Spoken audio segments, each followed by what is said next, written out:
Hello, everyone. Welcome to another video of Income Investors. I am Mo Zulfikar, and with me today is John Whitefoot. We're going to be talking about a real estate investment trust, but before I go into any details, I want to let you know that anything you hear in this video is for information and educational purposes only.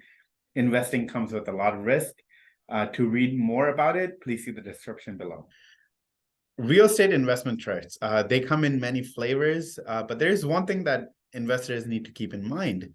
They are as strong as their tenant. When times are good, there is no issues collecting rent. But when the tenant is slammed by a pandemic or a recession, or they're taking on Amazon, it's a different story.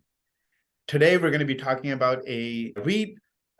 They are very interesting because their main, or I call it the biggest tenant, is the US government. And if, Uncle Sam can't pay, who can pay? So John, tell me a little bit about the company we're talking about today. Yeah, exactly. With rising interest rates and looming recession, investors have been a little afraid of REITs, concerned about whether or not the tenants can pay the rent.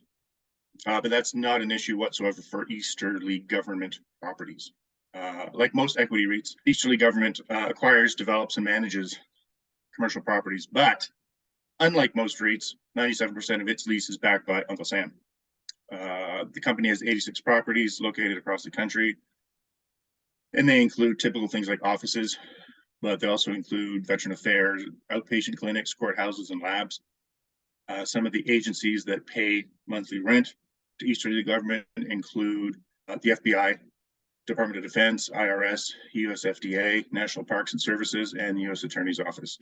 What's also important to keep in mind is that when it comes to the government, it tends to rent office spaces for a lot longer than a typical retail or business does.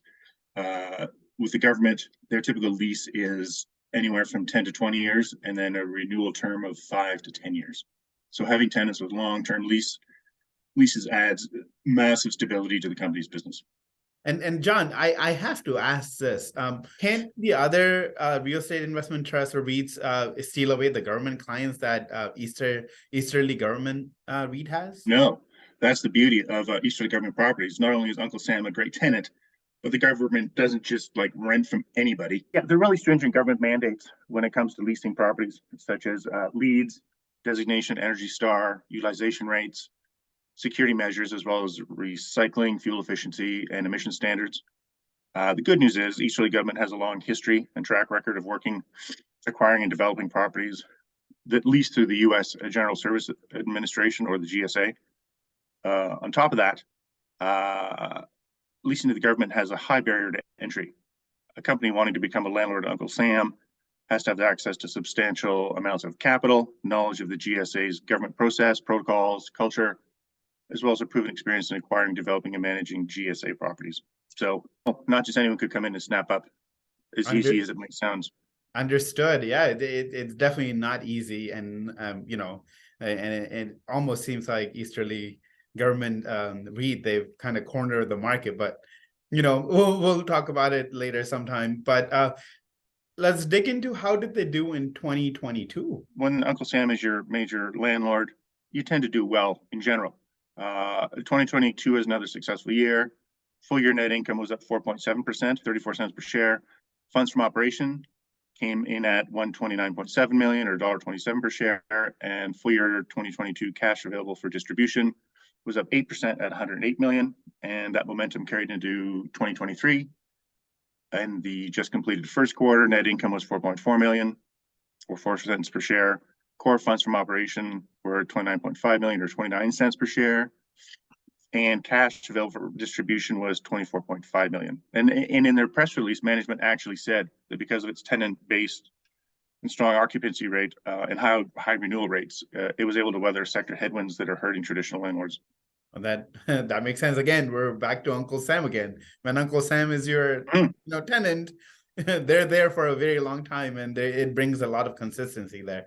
Now, let's talk about dividends. What's happening there? With 97% of your analyzed leased income coming from Uncle Sam, it's safe to say Easterly Government's dividend is safe. and its cash flow is secure and reliable. And this is one big reason why Easterly Government is able to provide investors with a safe, growing, reliable, stable dividend. For example, in April, it declared a quarterly dividend of 0.265 cents per share, or $1.06 on an annual basis, for a yield of 7.75%. For context, we just learned that U.S. inflation is at 4.9%. The company only went public on April 6, 2015, but it has a history of raising its quarterly dividend. Since then, it's raised it 7 times. But because the company's strong full-year results, and depending on what happens in the first and second quarter, there's a good chance it could raise it again in 2023. John, so far so good. Now let's talk about DEA unit prices. How have they done, over the last 12 months, year to date, and so on? Well, like the broader REIT market, DEA units have taken a bit of a hit. They're basically flat year to date and down 22% over the last 12 months. Not ideal, but that has more to do, I think, with investor fear of how well REITs do in a rising interest rate environment. And that can, of course, increase the cost of capital and deter businesses from investing in their growth prospects. Rising interest rates can also be detrimental to earnings growth, but we haven't seen any of that happening with Easterly Government. It really sold off 10 properties and acquired 10 properties, and full year net income was up, as was funds from operation, adjusted funds from operation, and cash available for distribution. If anything, technically, REITs are one investment that technically should perform well during periods of high inflationary pressure, because they can pass on associated cost to customers through rent increases and index CPI-based fixed rates increases as well. So despite the downtrend in DEA units, the outlook remains pretty bullish, with analysts providing a 12-month share price target of around $15.67 to $17, which points to upward gains in the range of 7% to 21%, which, again, solid when you consider some analysts are looking for the S&P 500 to decline 20%. Hey, John, thank you so much for providing insights on Easterly Government Properties, Inc., traded on New York Stock Exchange under symbol DEA. For our viewers, thank you for watching another episode of Income Investors. If you want to learn more ideas that John puts out on a regular basis, you could go to incomeinvestors.com. Stay tuned for coming videos, and don't forget to like the video and subscribe to our channel.